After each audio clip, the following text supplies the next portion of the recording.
कुछ लोग test analysis की बात कर रहे थे, तो टेस्ट एनालिसिस के बारे में थोड़ा सा बता दूं।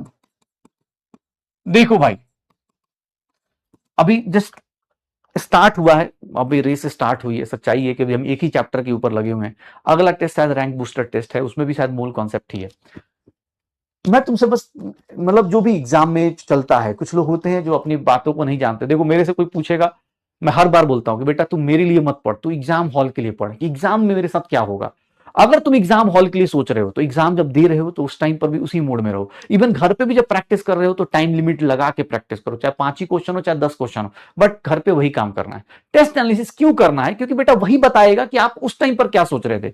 इस लेक्चर के अंदर तो मैं तुम्हारे साथ चल रहा हूं ना। टीचर जब चिल्ला रहे हैं तब तो तुम क्वेश्चन सही कर ही लोगे, क्योंकि टीचर साथ में खड़ा है। एग्जाम हॉल में तुम अकेले होते हो, तुम्हारा दिमाग होता है, तो वो कैसा सोच रहा है और उसके ऊपर वर्क करने के लिए बेटा साल मतलब जो भी 10 महीने बचे हैं उसके ऊपर वर्क करना होता है। तो इसलिए टेस्ट एनालिसिस बहुत ज्यादा जरूरी है। प्लीज देख ध्यान सुना। तुम्हारे मार्क्स अभी 400 आ रहे हैं, 300 आ रहे हैं, पिछले नीट में कितने आए, रीनीट में कितने आए, इन सब चीजों से ज्यादा फर्क ये पड़ेगा कि आप अभी अपने अंदर कितने सारे चेंजेस लेके आ रहे हो। अगर आप किसी भी सब्जेक्ट का टेस्ट एनालिसिस कर रहे हो, चाहे बॉटनी हो, जूलॉजी हो, केमिस्ट्री हो, फिजिक्स हो, तो कोई भी सब्जेक्ट ले रहे हो तो आप ऐसे सब्जेक्ट लिख लिया करो कि यार ये सब्जेक्ट है। पहले सब्जेक्ट लिखा सर, उसके अपने मार्क्स लिख दिए कि हाँ भाई इतने मार्क्स आ रहे हैं। मान लो मैंने कोई भी सब्जेक्ट लिया, मैंने 140 नंबर ले लिया 180 में, भैया इसमें से राइट लिख दो, ठीक है, रॉन्ग लिख दो।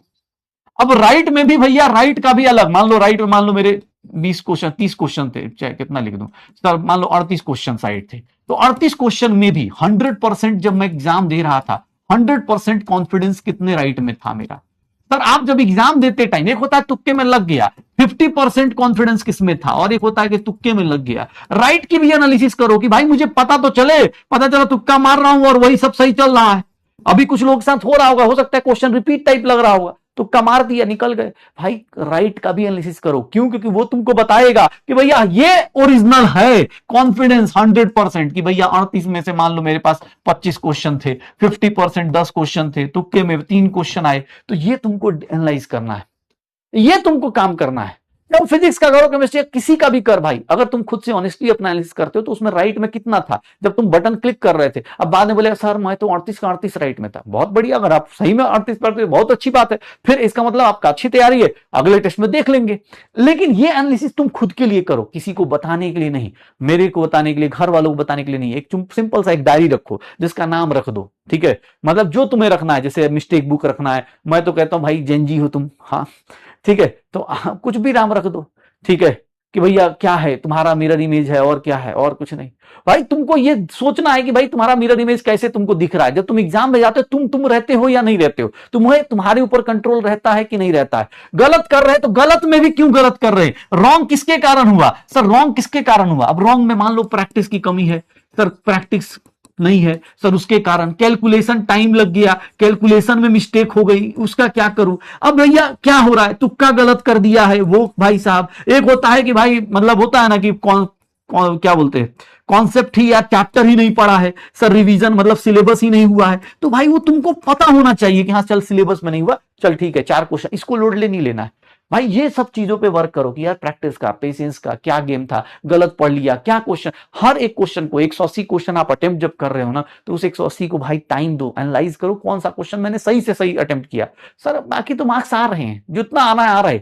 हाँ मैं ऐसे लोग को जानता, शुरुआत में भी 680 आ रहे हैं, 2 महीने बाद वही बच्चा मैसेज करेगा सर मार्क्स डाउन हो गए। क्योंकि बेटा अभी शुरुआत में जब ज्यादा मार्क्स आ रहे हैं तब आपने एक एरर बुक नहीं बनाई, अपनी मिस्टेक बुक नहीं बनाई, अभी तो आपको अच्छा लग रहा है, 2 चैप्टर पढ़े हो, मोल कॉन्सेप्ट पढ़ा है, बेसिक मैथ पढ़ा है, बेसिक मैथ में भाई नंबर आ जा रहे हैं, फिजिक्स में वेक्टर आ रहा होगा, यूनिट डायमेंशन आ रहा होगा, बेटा चैप्टर तो अब चालू हो रहा होगा शायद, अब तो स्ट्रेट लाइन, हाँ स्ट्रेट लाइन, प्रोजेक्टाइल अब चालू होगा, बॉटनी जूलॉजी में भी अभी चैप्टर चालू होगा। तो भैया अब ये चीज अगर अभी से आदत नहीं डालोगे कि मेरी गलती कहां पर है, सर आपने क्या पढ़ लिया सर, रॉन्ग आपने क्या कर लिया, रॉन्ग ड्यू टू आपने क्या करा सर, रीडिंग के कारण गलती करी।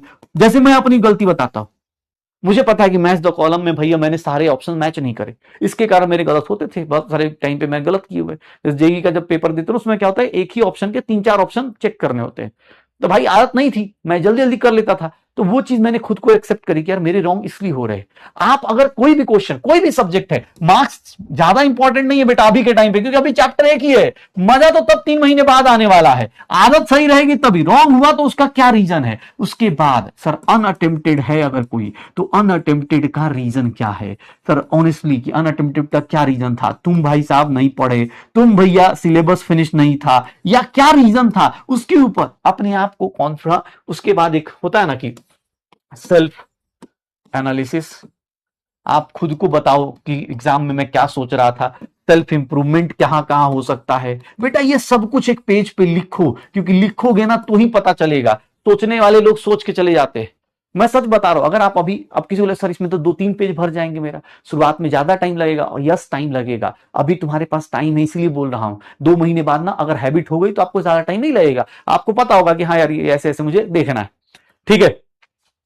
ये अभी शुरुआत में ये सब आदत डाल लोगे तो तुम्हें पता रहेगा कि हाँ यार मुझे इस तरह से अपनी एनालिसिस करनी है, मुझे ऐसे ऐसे काम करना है। जैसे तुम लोगों ने, बहुत सारे लोगों ने, जब मैंने बोला था कि आप एक प्लानर टाइप बना लो जिसमें आप बताओ कि लेक्चर कर लिए, नोट्स कर लिए, चीजें कर ली, वो आपने एक प्लानर टाइप बनाया था, revision 1, JEE mains, PYQs, NEET PYQs, ये वाले। तो सिमिलरली एक मिस्टेक बुक का भी प्लानर बनाओ कि हाँ यार मैं ऐसे करूंगा। और ये हर बच्चे के लिए सिमिलर नहीं होगा, हो सकता है किसी बच्चे का बहुत ज्यादा मतलब सिंपल सा रहे, किसी बच्चे का भाई सिंपल से गलतियां हो तो 2-4 ही पॉइंटर्स रहे, किसी बच्चे के ज्यादा हो तो जिसकी जो गलतियां हैं पता रहनी चाहिए। बस ये एनालिसिस जरूर कीजिए, और अभी टाइम है बेटा, अभी अच्छी हैबिट्स डाल लेंगे तो यही हैबिट्स आपको आगे काम आएंगी। बाकी कोई दिक्कत नहीं बेटा, अभी ज्यादा मार्क्स आ जाए या कम मार्क्स आ जाए, सच बताऊं तो ये तुम्हारा सिर्फ ये बता रहा है कि तुम पढ़ रहे हो, ठीक है। अब अभी 720 में 700 लेके आ जाओ, 720 लेके आ जाओ, भाई फाइनल में क्या लेके आओगे वो सारी चीजें ये सब डिसाइड करती हैं। कोशिश करिएगा, अभी एक चैप्टर है तो आपको ज्यादा पता नहीं चल रहा होगा, लेकिन जैसे इस चैप्टर्स बढ़ेंगे वैसे वैसे आपको गलतियां बढ़ेंगी। और अगर आप मेंटली प्रिपेयर नहीं है,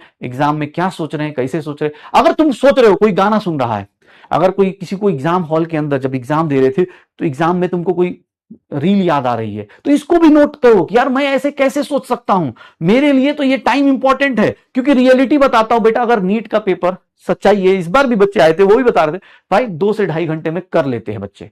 जो अच्छे क्वेश्चन है उनको छोड़ देते हैं कि ऑब्वियस सर्कल कर देते हैं, रख देते हैं कि भैया इसको बाद में करूंगा, लेकिन 2 से ढाई घंटे में नीट का पेपर वो लोग अटेम्प्ट कर लेते हैं। 180 क्वेश्चन निपटा चुके होते हैं, 180 में 160 कर चुके हो चाहे 170 कर चुके हो, वो निपटा चुके होते हैं। वो स्पीड तभी आएगी जब उसको पता है कि हाँ यार ये अच्छा क्वेश्चन, इसको बाद में सर्कल करके रख दिया, ये टिक मार, ये टिक मार। भाई कोई भी टॉपर वो भी कर लेता है, तो तुमको भी यही काम करना है। और ये अब हैबिट अभी से डाल। मैं इसलिए बोल रहा हूं कि बेटा बस मतलब ये हैबिट्स बनाने का टाइम अभी ही है, इसके बाद तो धीरे धीरे, अब दिसंबर में थोड़ी ना बोला जाए, दिसंबर में तो बेटा उसके बाद तो उम्मीद करते रहो, क्रैश कोर्स करते रहो, जो करना है करते रहो, उसके बाद खुद ही क्रैश हो जाओ, कोई फर्क नहीं पड़ेगा। लेकिन अभी ये हैबिट जरूर डालिएगा, ठीक है।